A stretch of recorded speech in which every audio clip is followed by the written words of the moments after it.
historical day to everyone. Today, we're going to discuss one of the most controversial issues in the Philippine history, the first cry of Pugadlawin or Balintawak, despite the fact that up to this day, we are still celebrating and commemorating this event as National Heroes Day. Many of us doesn't know the behind the story of this event, which created ideas in the history. Because of such multiple accounts as to where it did, the fellow Katipuneros rip their saddles and shout, "Long live Philippine independence!" So today, we're going to do a further discussion about this controversy. Then, let's start.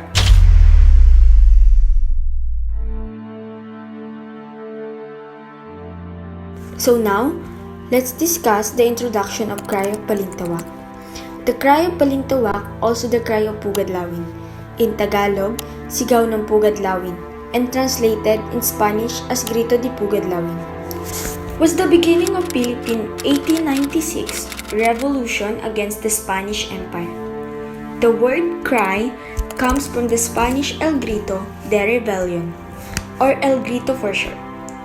Thus, the Grito de Balintawak is similar to the Grito de Dolores of Mexico in 1810. The term cry was referred as the first clash between the Katipuneros and the civil guards. It was the major turning point when the Filipino finally refused Spanish colonial dominion over the Philippines. The cry was also referred as the tearing of cedulas or the community tax certificate, accompanied by patriotic shout, "Long live Philippines," in resistance to a Spanish government. There are different accounts on the dates and venues of the first cry of revolution. The multiple testimonies of the first-hand witnesses became controversial because of their different narration of the said event. It remains unresolved by the scholars and historians until the present period.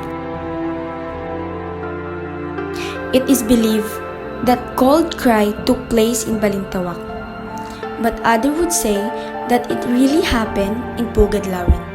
However, there are different versions to consider in knowing the real date and place of the cry.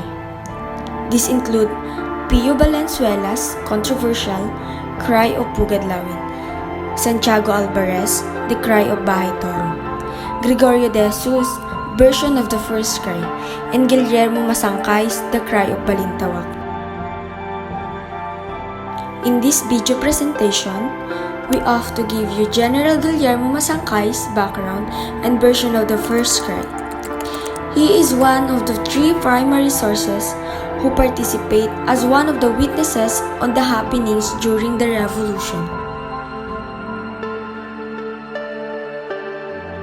General Guillermo Masangkay was born on June 25, 1867 in Tondo, Manila. He was a trusted friend and advisor of Supremo Andres Bonifacio and one of the first member of the KKK, Kataas-Taasang Kagalang-Galangang Katipunan. He was part of the Katipunan Supreme Council and a general who actively fought against the Spaniard. Masangkay played a key role in the Filipino-American War as a revolutionary general.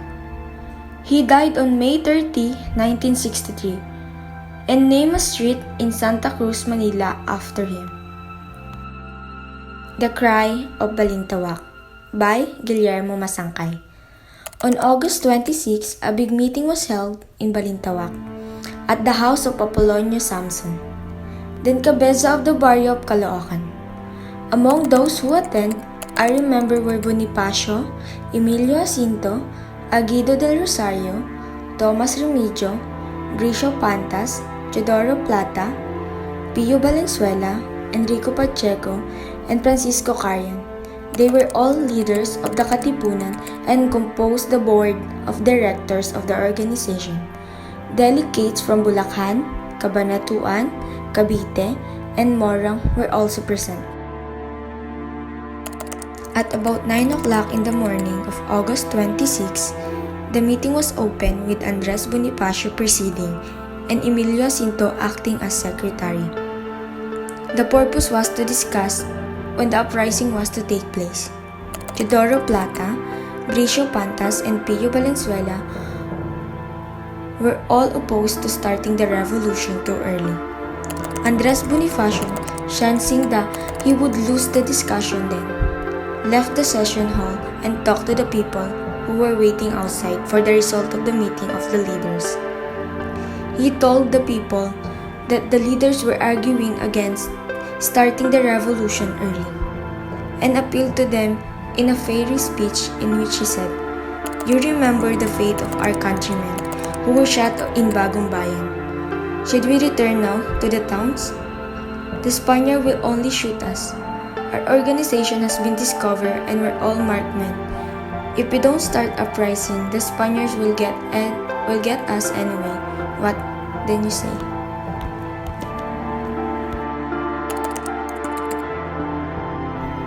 Revolt. The people shouted as one. Bonifacio then asked the people to give a pledge that they were to revolt. He told them that the sign of slavery of the Filipinos were the cedula tax charged each citizen. If it's true that you are ready to revolt, I want to see you destroy your cedulas. It will be a sign that all of us have declared our severance from the Spaniards. The cry of Balintawak occurred on August 26, 1896. With tears in their eyes, the people as one man pulled out their cedulas that tore them into pieces. It was beginning of the formal declaration of the separation from Spanish rule. Long live the Philippine Republic, the cry of the people. Initially, the leaders of the movement quarreled over strategy and tactics, and many of its members questioned the wisdom of an open rebellion due to the lack of arms and logistical support. But however, after Bonifacio intense and convincing speech, everyone destroyed their cedulas to symbolize their defiance towards Spain and together raised the cry of revolt. The question is, why did they arise with rebellion? Several events occurred to strengthen the unity of the Filipino people and brought the tears for independence. This includes the Cavite Mutiny of 1872, martyrdom of Gumburza, propaganda movements, and different peaceful campaigns for reforms. Dr. Rizal exiled in Dapitan, and the foundation of the discovery of the KKK or kataas-taasang, kagalang-galangang katipunan ng mga anak ng bayan, or in other words, Supreme and Venerable Association of the Children of the Nation. Other people questioning, why Balintawak? The cry of rebellion in the Philippines happened in August 1896. There are a lot of controversies puzzling the minds of the readers regarding the real place and date of the events. Some accounts pointing directly to Balintawak are associated with the cry Alte Olegario Diaz of the Spanish Civil Guards wrote in 1896 that the event happened in Balintawak, which corroborates the accounts of the historian Gregorio Zaide and Teodoro Calao.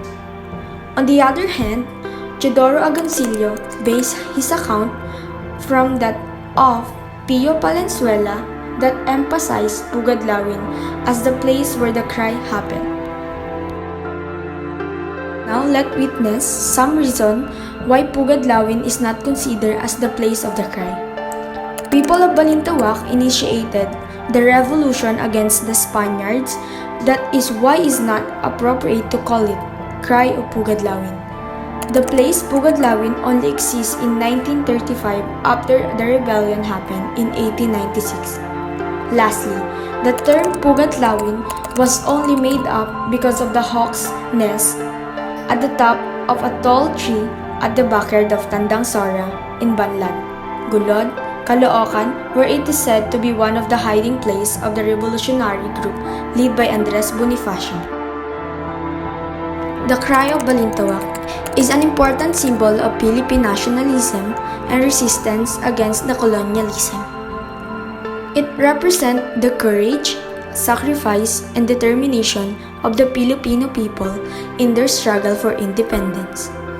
So today, it is commemorated as a national holiday in the Philippines and celebrated as a reminder of the country-rich history and the enduring people of its people. The Balintawak Monument stands as a testament to the bravery and the sacrifice of the Katipuneros who participate in the Cry of Balintawak. It serves as a reminder of the country's history and the continuing struggle for social justice and equality. You can view the references of what happened in the Cry of Balintawak.